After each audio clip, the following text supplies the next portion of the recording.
Dinner meeting, DK temple run, ಮುಂದಿನ CM ಘೋಷಣೆ ಇವೆಲ್ಲವನ್ನ ನೋಡ್ತಾ ಇದ್ರೆ ಕಾಂಗ್ರೆಸ್ ಒಳಗೆ ಏನೋ ನಡೀತಾ ಇದೆಯಾ ಅನ್ನೋ ಪ್ರಶ್ನೆ ಸಹಜವಾಗಿ ಮೂಡುತ್ತೆ. ಆದ್ರಲ್ಲೂ ಈ ಹಿಂದೆ ಈ ರಾಜ್ಯರು ಅಧಿಕಾರಕ್ಕಾಗಿ ಪೂಜಿಸ್ತಾ ಇದ್ದಂಥ ದೇವರಿಗೆ ಡಿಸಿಎಂ ಕೈ ಮುಗಿದು ಪ್ರಾರ್ಥನೆ ಮಾಡಿರೋದು ಕುತೂಹಲಕ್ಕೆ ಕಾರಣವಾಗಿದ್ರೆ ಕಾಂಗ್ರೆಸ್ನ ಈ ಬೆಳವಣಿಗೆ ಬಿಜೆಪಿಗೆ ಅಸ್ತ್ರವಾಗಿದೆ. ಮುಂದಿನ ಸಿಎಂ ಡಿಕೆ ಶಿವಕುಮಾರ್, ಕಾರ್ಯಕರ್ತರ ಘೋಷಣೆ. ಮುಂದಿನ ಮುಖ್ಯಮಂತ್ರಿ ಡಿಕೆ ಶಿವಕುಮಾರ್ಗೆ ಇಷ್ಟಾರ್ಥ ಸಿದ್ಧಿಗಾಗಿ ಕಾರ್ತ್ಯ ವೀರಾರ್ಜುನ ದೇವರಿಗೆ ಡಿಕೆ ಪೂಜೆ.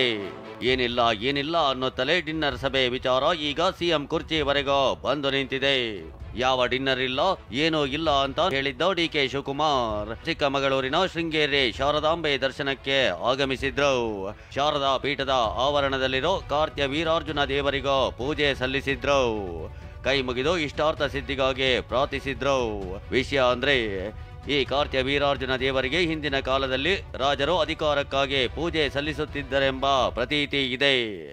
ಇಂಥ ನಂಬಿಕೆ ಇರೋ ದೇವರಿಗೆ ಡಿಕೆ ಪೂಜೆ ಸಲ್ಲಿಸಿರೋದು ಕುತೂಹಲ ಮೂಡಿಸಿದೆ.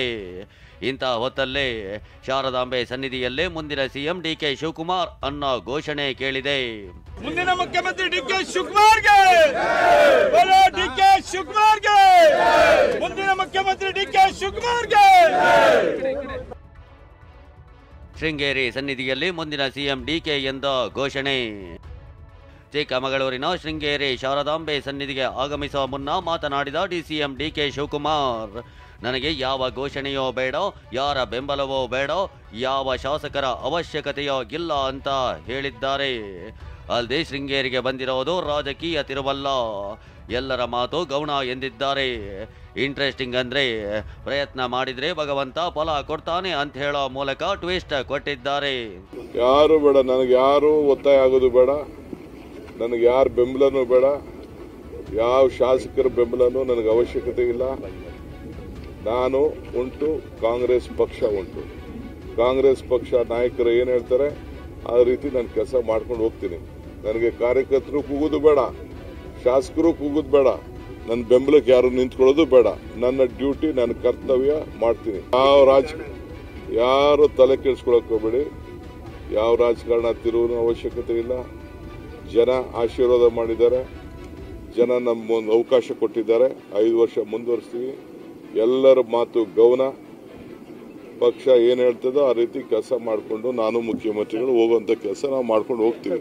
ಕರ್ಮಣ್ಯೇ ವಾಧಿಕಾರಸ್ತು ಮಾಫಲೇಸು ಕದಾಚನ. ಮಾಡೋ ಪ್ರಯತ್ನ ಎಲ್ಲ ಭಗವಂತನ ಮಾಡೋಣ, ಫಲ ಭಗವಂತ ಕೊಡ್ತಾನೆ. ಅದ್ರ ಮೇಲೆ ನಂಬಿಕೆ ಇರೋದು.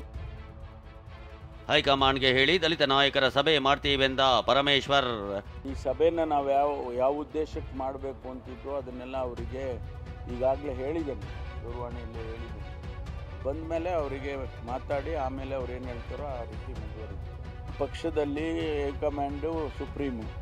ಹೈಕಮಾಂಡ್ ಹೇಳಿದ ಮೇಲೆ ನಾವು ಅದನ್ನು ಕೇಳಬೇಕಲ್ವಾ. ಕೆಪಿಸಿಸಿ ಅಧ್ಯಕ್ಷರ ಬದಲಾವಣೆ ಆಗುತ್ತೆ, ಹೊಸಬರು ಬರ್ತಾರೆ ಗೊತ್ತಿಲ್ಲ, ಅದ್ರ ಬಗ್ಗೆ ನನಗೆ ಮಾಹಿತಿ ಇಲ್ಲ. ನನಗೆ ಯಾವ ಮಾಹಿತಿನೂ ಕೂಡ ಅದ್ರ ಬಗ್ಗೆ ಡೆಲ್ಲಿಯಿಂದ ಆಗಲಿ ಅಥವಾ ಇಲ್ಲಿಂದ ಆಗಲಿ ನಮಗೆ ಯಾವುದೂ ಗೊತ್ತಿಲ್ಲ ಸರ್. ರಕ್ಷಣೆಗಾಗಿ ಪೂಜೆ ಎಂದ ಡಿಕೆ, ಶಸ್ತ್ರ ಯಾರು ಹೇಳಿ ಎಂದ ಜೋಶಿ. ದಿನಾ ಮಾಡ್ತಾ ಇರ್ತೀನಿ, ಎವ್ರಿ ಡೇ ಪೂಜೆ ಮಾಡ್ತಾ ಇರ್ತೀನಿ. ಎವ್ರಿ ಡೇ ನನಗೆ ಒಳ್ಳೇದಾಗಲಿ, ನನಗೆ ಯಾರು ತೊಂದರೆ ಕೊಡ್ತಾರೆ ಅವರಿಂದ ಎಲ್ಲ ರಕ್ಷಣೆ ಸಿಗಲಿ ಅಂತೇಳಿ ದೇವ್ರ ಪ್ರಾರ್ಥನೆ ಮಾಡ್ತಾ ಇರ್ತೀನಿ. ಡಿಕೆ ಶಿವಕುಮಾರ್ ಅವರು ಶತ್ರುಗಳ ಸಂಹಾರ ಅಂತಂದರೆ ಅವ್ರು ಯಾರು ಅವರಿಗೆ ಶತ್ರುಗಳು? ನನ್ನ ಪ್ರಕಾರವಾಗಿ ರಾಜಕಾರಣದಲ್ಲಿ ಅಕಾರ್ಡಿಂಗ್ ಟು ಮೀ ಶತ್ರುಗಳು ಯಾರು? ಸಿದ್ದರಾಮಯ್ಯನವರ ಅಥವಾ ಪರಮೇಶ್ವರ್ ಅವರ ಅಥವಾ ಇನ್ಯಾರು? ಸ್ವಲ್ಪ ಉತ್ತರ ಸ್ಪಷ್ಟ ಕೊಟ್ಟರೆ ಒಳ್ಳೇದಾಗತ್ತೆ. ಕಾಂಗ್ರೆಸ್ನವರು ರಣಹದ್ದುಗಳಂತೆ ಕಚ್ಚಾಡ್ತಿದ್ದಾರೆ ಅಂತ ಸಂಸದ ಗೋವಿಂದ ಕಾರಜೋಳ ಟೀಕಿಸಿದ್ದಾರೆ. ಅಧಿಕಾರವನ್ನ ಒದ್ದು ಕಿತ್ತುಕೊಳ್ಳೋಕೆ ಚಾಲನೆ ನೀಡಿದ್ದಾರೆ ಅಂತ ವಿಜಯೇಂದ್ರ ವ್ಯಂಗ್ಯವಾಡಿದ್ದಾರೆ. ಒಂದು ಕಡೆ ಸಿದ್ದರಾಮಯ್ಯನವರು ಅವರ ಅವಧಿ ಪೂರ್ಣ ಆಗಿದೆ ಆದ್ರೆ ಬಿಡ್ಕೊಡಕ್ಕೆ ಅವ್ರ ಮನಸ್ಸು ಬರ್ತಾ ಇಲ್ಲ. ಯಾವಾಗ ಡಿ ಕೆ ಶಿವಕುಮಾರ್ ಡೆಲ್ಲಿಗೆ ಹೋಗ್ತಾರೆ ಅವಾಗ ಡಿನ್ನರ್ ಮೀಟಿಂಗ್ ಆಗ್ತದೆ. ಪಾಪ ಡಿ ಕೆ ಶಿವಕುಮಾರ್ ಅವ್ರು ಏನ್ ಮಾಡ್ಬೇಕು? ರಾತ್ರಿ ಮಲ್ಕೊಳ್ಳೋದೇ 2 ಗಂಟೆಗೆ. ಲೇಟ್ ನೈಟ್ ಮೀಟಿಂಗ್ಗಳು ಅವರು ಕೂಡ ಪ್ರಾರಂಭ ಮಾಡಿದ್ರು. ಇದು ಇವತ್ತಿನ ಸದ್ಯದ ರಾಜಕೀಯ ಪರಿಸ್ಥಿತಿ. ಡಿನ್ನರ್ ಪಾರ್ಟಿ ಅಂದ್ರೆ ಅಧಿಕಾರಕ್ಕಾಗಿ ಕಚ್ಚಾಡ್ತಾ ಇದ್ದಾರೆ, ರಣಹದ್ದುಗಳ ತರ ಕಚ್ಚಾಡ್ತಾ ಇದ್ದಾರೆ. ಒಂದೊಂದು ಸಭೆ, ಒಂದೊಂದು ಊಟ, ಒಂದೊಂದು ದೇವರ ದರ್ಶನವು ಕಾಂಗ್ರೆಸ್ ಮನೆಯಲ್ಲಿ ಹೊಸ ಅರ್ಥ, ಹೊಸ ಆಯಾಮ, ಹೊಸ ಚರ್ಚೆಗೆ ಗ್ರಾಸವಾಗ್ತಾ ಇದೆ.